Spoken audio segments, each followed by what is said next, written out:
Class 11th और 10th के student, आज हम लोग मैथ्स में एक नया टॉपिक स्टार्ट करने जा रहे हैं जो कि है हमारा ज्योमेट्रिक प्रोग्रेशन, जिसको आप लोग किस नाम से जानते हो? जीपी के नाम से जानते हो। ये बेसिकली क्लास 11th में तो है ही, साथ में ये 10th आईसीसी के लिए भी यूजफुल है क्योंकि आपके में चैप्टर है ज्योमेट्रिक प्रोग्रेशन। तो आज की क्लासेस में हम लोग पहले ज्योमेट्रिक प्रोग्रेशन होता क्या है उन चीजों को समझेंगे बेटर तरीके से, और कुछ क्वेश्चंस बेसिक प्रैक्टिस करेंगे, और नेक्स्ट पार्ट में यानी नेक्स्ट क्लास में हम लोग इस पे एडवांस क्वेश्चन को प्रैक्टिस करेंगे। राइट, चलिए अब हम लोग समझते हैं कि ज्योमेट्रिक प्रोग्रेशन क्या होता है। तो ज्योमेट्रिक प्रोग्रेशन को ना हम लोग सबसे पहले एक एग्जांपल से समझेंगे। आपने अर्थमेटिक प्रोग्रेशन पढ़ा होगा ना। अब और देखो ज्योमेट्रिक प्रोग्रेशन में एक्चुअली में क्या डिफरेंस देखने के लिए मिलता है। देखो, जैसे मैंने एक एग्जांपल लिया है, पहले हम लोग एग्जांपल देखते हैं, उसके बाद एग्जैक्टली डेफिनेशन पे आएंगे, ठीक है ना। देखो एग्जांपल लिया है मैंने 2 4 8 16 डैश डैश। आप इस एग्जांपल में क्या ऑब्जर्व कर पा रहे हो, इस सीरीज में क्या ऑब्जर्व कर पा रहे हो? जैसे देखो, जहां तक मैं देख पा रहा हूं, ये 2 से 4 2 टाइम्स बढ़ रहे, ठीक है। 4 से 8 अगेन 2 टाइम्स बढ़ा है, अगेन 2 टाइम्स। 8 से 16 अगेन 2 टाइम्स बढ़ा है। लेकिन जब आप अर्थमेटिक प्रोग्रेशन देखते थे, वहां पर क्या होता था? कोई भी सीरीज एक फिक्स नंबर से आगे या पीछे जा रहा था, ठीक है। बट यहां पे क्या हो रहा है? देखो, एक फिक्स नंबर से मल्टीप्लाई हो रहा है, यानी अगला अगर टर्म होगा तो वो क्या होगा? 32, ठीक है। तो मतलब अगर कोई टर्म अगले टर्म के जस्ट या तो आप कर दो हाफ हो जाए, या तो उसके नेक्स्ट टर्म उसका क्या हो जाए? डबल हो जाए, ठीक है। तो हम कह सकते हैं वो किसमें है? ज्योमेट्रिक प्रोग्रेशन में। देखो मैंने लिखा भी है, ठीक है ना।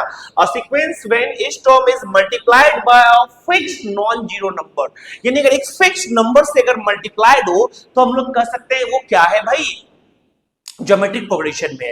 इसी को यहां पर कॉमन रेशियो का नाम दिया गया है। मतलब अगर देखो, मैं क्या करता हूं, जस्ट आगे वाले में पीछे वाले नंबर को सब्ट्रैक्ट करता हूं। ये देखो 4/2 कितना आया? 2। 8/4 कितना आया भाई आपका? 2। 16/8 कितना आया आपका? 2। तो इन सभी चीजों को हम लोग बोलेंगे कॉमन रेशियो। क्या बोलेंगे? कॉमन रेशियो बोलेंगे। ऐसे बोलो तो आप देख रहे हो कि हर एक नंबर क्या हो रहा है? 2 से मल्टीप्लाई होते जा रहा है। और कॉमन रेशियो को हम लोग डिनोट करते हैं आर से। कॉमन रेशियो को हम लोग किससे डिनोट करते हैं? आर से।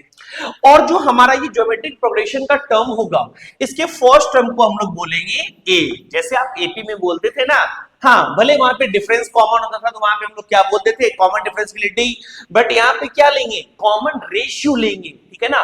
कैसे निकालेंगे? जस्ट आगे वाले नंबर को पीछे वाले नंबर से क्या करोगे?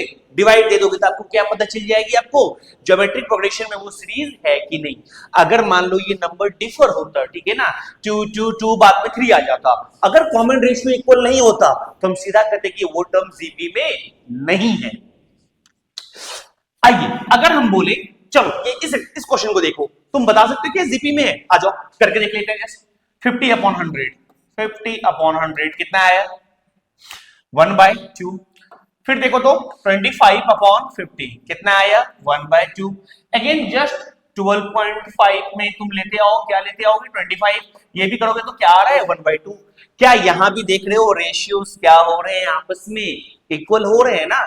तो भाई अगर रेशियो कॉमन हो तो हम लोग सिंपली कह सकते हैं वो टर्म्स क्या है? जीपी में। क्लियर? यहां तक आप लोग समझ गए होंगे। फर्स्ट टर्म को ए बोलेंगे, और ये जो इक्वल रेशियो आएगा हमारा ये वाला वैल्यू, इनको हम लोग डिनोट करेंगे आर से, ठीक है ना। किससे डिनोट करेंगे? आर से। क्लियर? आइए अब हम लोग इसके नेक्स्ट पार्ट पे चलते हैं। चलो अब हम लोग इसमें कुछ क्वेश्चन प्रैक्टिस करने से पहले हम लोग जीपी का एक मेन फॉर्मूला देखते हैं, ठीक है ना। अच्छा, अगर पिछला वाला एग्जांपल याद हो, अगर मैं थोड़ी सी बात करूं, आपके पास क्या एग्जांपल था? 2 4 8 16 32 डैश डैश डैश, ये वाली एग्जांपल थी। अगर मैं बोलूं कि आप जीपी का एग्जैक्टली मुझे एक फॉर्मूला निकालो, ठीक है ना, तो आप कैसे निकालोगे? जैसे मान लो बोले एन, टोटल फॉर्मूला कैसे निकलेगा? ठीक है, जीपी के सीरीज की कैसे फॉर्मूला निकलेगी? जैसे एपी की निकलती थी, ठीक है। तो देखो, आप एक चीज क्या देख रहे हो, हम लोग इसको क्या बोलते हैं? फर्स्ट टर्म ए बोलते हैं, राइट। अब जब सेकेंड टर्म जाती है तो क्या हो रहा है? एक फिक्स नंबर से क्या हो रहा है? मल्टीप्लाई हो रहा है ना भाई। वो क्या है? 2, जिसको हम लोग क्या नाम से कहते थे? Common ratio. यानी फर्स्ट टर्म ए हुआ और सेकेंड टर्म में तुमने क्या देखा कि सर अगर ए इंटू आर कर दे तो सेकेंड टर्म हमारा मिल जाएगा। फिर अगर हम लोग तीसरे टर्म पे आ जाए, तो क्या ऐसा आपको नहीं लग रहा कि सिर्फ फर्स्ट वाले टर्म्स को उठा रहे हैं भाई? और ये देखो यहां से आर कितनी बार आ गई? 2 बार। तो क्या बोल सकते हैं ए आर स्क्वायर, यानी थर्ड टर्म क्या हो गई? A R square. तो आप एक चीज देखना कि जैसे ही आप सेकेंड या थर्ड टर्म पे जा रहे हो तो आर की वैल्यू एन से एक कम आ जा रही है।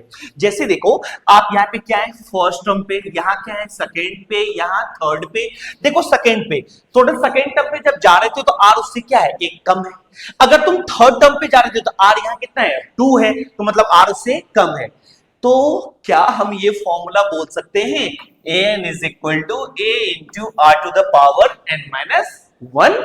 नहीं बोल सकते हैं। देखो ए को मल्टीप्लाई करेंगे आर से, और आर क्या होगा? जितनी भी नंबर्स हम लोग आगे लेंगे 10th term, 20 term, 15th term, उसको हम लोग क्या बोलेंगे? एन बोलेंगे, और उसमें से 1 घटा देंगे। क्यों? अभी हमने जस्ट बताया आप कोई भी टर्म में जाओ तो जितने टर्म्स होंगे आर की वैल्यू क्या होगी? उससे कम होगी। तो क्या हम बोल सकते हैं ये formula n is equal to a into r to the power n minus 1 correct है ना? चलो आओ कुछ क्वेश्चन सॉल्व कर लेते हैं, अब हमारा बेसिक थोड़ा अच्छे से क्लियर हो जाए। जैसे क्वेश्चन में बोला गया find the seventh term of GP, ठीक है ना? 3, 6, 12, 24। अब देखो तुम्हारे पास फर्स्ट टर्म क्या आ गया? ए। देखो अगर तुमको ए और आर पता चल गया ना फिर तो कोई प्रॉब्लम ही नहीं होगी सवाल में। आर कैसे निकालोगे?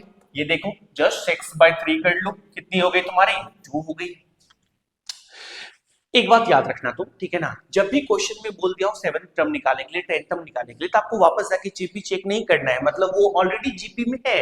जब क्वेश्चन बोलेगा पहले चेक करो क्या ये जीपी में है, फिर ये टर्म निकालो, तब आप भले चेक कर सकते हो, ठीक है ना, बट अभी नहीं, अभी सिंपली क्वेश्चन आप स्टार्ट कर दोगे, राइट? अच्छा तो फॉर्मूला हमारा क्या था भाई? 7th टर्म निकालना था, यानी कौन सा 7? फॉर्मूला क्या होगा? a into r power n minus 1। ये देखो ये वाली फॉर्मूला, करेक्ट ना? तो यार a की वैल्यू कितनी है हमारी? ये देखो 3 प्लस r की वैल्यू कितनी हो जाएगी तुम्हारी? और 2, और पावर क्या है? n minus 1। n किसको हम लोग बोल रहे हैं? इस 7 को बोल रहे हैं, यानी हमको 7 टर्म निकालना है तो n इज इक्वल टू क्या बोल रहे हैं हम लोग? 7 बोल रहे हैं, करेक्ट? तो यहाँ क्या हो जाएगी पावर भाई 7 माइनस 1। अगर कैलकुलेशन करो तो क्या हो जाएगी? 3 प्लस 2 पे पावर कितनी हो जाएगी आपकी? 6, करेक्ट? अब कुछ नहीं करना है, बहुत सिंपल सा है। 2 पे पावर 6 आपको करने आता ही, कितना होता है?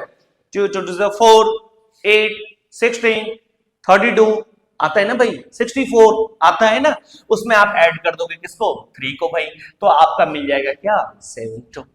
क्लियर है वो कि नहीं क्लियर हो? चलो एक और क्वेश्चन आते हैं। Find the fifth term of if a is equal to 81 and r is equal to 1/3। चलो देखो यहां पर आपको ऑलरेडी सब कुछ दे दिया था, हम लोग अपना फॉर्मूला लगाते हैं, ठीक है ना? a is equal to a into r to the power n minus 1। आ जाइए, a कितनी है आपकी? 81 इंटू r कितनी है आपकी? 1/3, और पावर n माइनस 1। कौन सी टर्म निकालने बोलिए? Fifth term. फिफ्थ टर्म हमारे लिए यहाँ पे क्या हो गई? n हो गई, करेक्ट? तो आ जाओ n 5 माइनस कितनी हो जाएगी? सॉरी n माइनस 1, तो यानी कितनी? 5 माइनस 1 क्या हो जाएगी? 4। डायरेक्टली हम लिख दे रहे हैं 81 इज इंटू 1 पे पावर 4 क्या होगा? 1, और 3 पे पावर 4 क्या होगा? 9, 27, 81, ठीक है? अब ये देखो 81 81 कट गई, आपके आंसर कितनी आ गई? 1। यानी फिफ्थ टर्म क्या होगा इसका? 1 होगा। सिंपल है ना? ये कैलकुलेट करके मुझे आंसर बता देना, सिंपल सा एकदम, ठीक है? कमेंट में आंसर बता दोगे। तो बाकी आपने अभी क्या देखा? आपने जीपी को समझा, ठीक है? मैंने आपको जीपी पे 1 से 2 बेसिक क्वेश्चन भी प्रैक्टिस करवाया, ताकि अब जब हम लोग नेक्स्ट क्लास का वीडियो लाएंगे, ठीक है ना, तो उसमें फुल्ली हम लोग मॉडरेट, एडवांस सारे क्वेश्चंस को प्रैक्टिस करेंगे उस एक ही क्लास में। तब तक आप इस बेसिक को जल्दी रिवीजन करके रखें, हम बहुत ही जल्द आपके लिए सेकेंड वीडियो लेके आ रहे हैं। तब तक के लिए बाय बच्चों।